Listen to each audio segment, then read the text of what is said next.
मित्रांनो बघा, आपण एका घरामध्ये साप आहे आणि साप रेस्क्यूसाठी जात आहे. आणि बघा, जगदंबा माता मंदिर वणी 3.5 शक्तिपीठापैकी अर्ध शक्तिपीठ असणारं जगदंबा मातेचं मूर्ती. नमस्कार. कुठं आहे साप?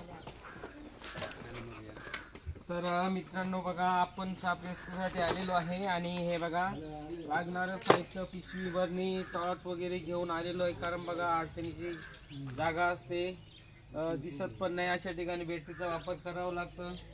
तर बघू ज्यांच्याकडे आलो त्यांचा परिचय देऊ, नंतर रेस्क्यूला सुरुवात करू. दादा, आपलं नाव काय? नंदकुमार बाबूराव कापसे. बघा, नंदकुमार दादा कापसे, गाव वणीच, पण बघा टेकाडी इथे अडचणीचा भाग आहे. तर चला बघू आपण आतमध्ये कुठं साप आहे. संपूर्ण व्हिडिओ नक्की बघा आणि वेळ भेटल्यास लाईक, शेअर, सबस्क्राईब करा.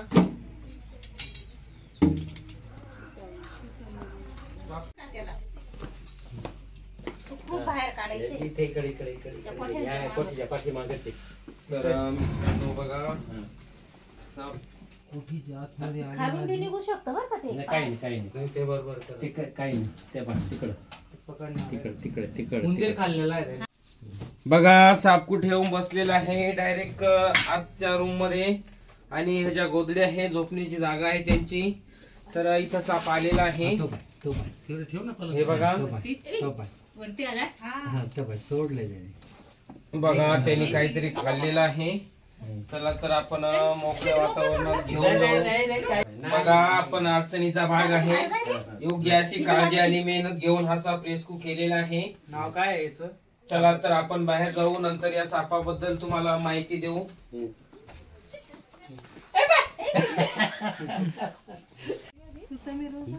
येऊ राहिला ना.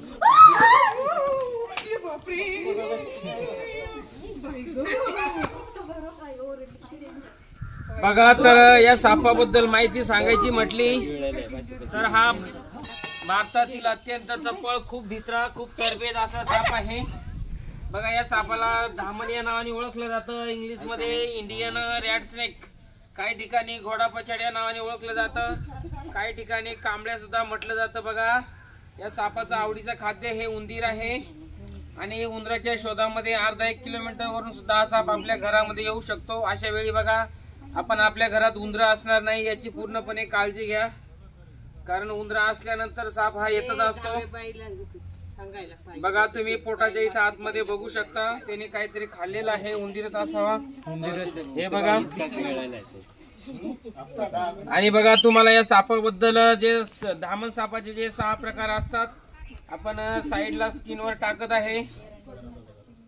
धामण सापाचे जे हे आहे फोटो, आपण तो पण एक साईडला टाकत आहे, नक्की बघा.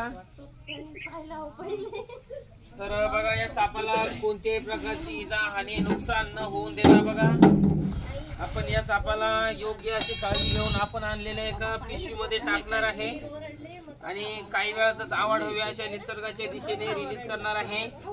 तर बघा, आमचं बघून तुम्ही कधी कोणताही विषारी, बिनविषारी, निमविषारी कोणताही साप पकडण्याचा, हाताळण्याचा प्रयत्न करू नका. साप पकडण्यासाठी योग्य मार्गदर्शन, प्रशिक्षण, अनुभव आणि सापांच्या जाती पूर्णपणे माहिती असणं खूप महत्त्वाचं आहे. त्यासाठी प्रशिक्षण घ्यावं लागतं, नंतर हे काम करू शकता. बघा, आम्हाला पूर्णपणे माहिती असल्यामुळे आम्ही हे काम करत असतो. तर बघा, आपण योग्य अशी काळजी घेऊन या सापाला एका कापडी पिशवीमध्ये बंद केलेला आहे. काही वेळातच आपण आवड हवी अशा निसर्गाच्या दिशेने रिलीज करणार आहे. तत्पूर्वी वेळ भेटल्यास माझ्या चॅनलला एकदा लाईक, मित्रांसोबत शेअर आणि सबस्क्राईब करायला विसरू नका. बघा, मी जेवण करत होतो, जेवता जेवता तसंच जेवणाचं ताट टाकून आलेलो आहे. ओके. बघा, आवड हवी असं जंगल आहे. आपण घरामध्ये कोठीच्या मागे पकडलेला इंडियन रॅट स्नेक सोडण्यासाठी जंगलाच्या दिशेने जात आहे. बघा, आपण एकटाच असल्यामुळे पाहिजे तशी व्हिडिओ घेऊ शकत नाही. तरी बघा, हा इंडियन रॅट स्नेक धामण जातीचा आपण त्वरित निसर्गाच्या दिशेने सोडलेला आहे. प्लीज लाईक, शेअर आणि सबस्क्राईबर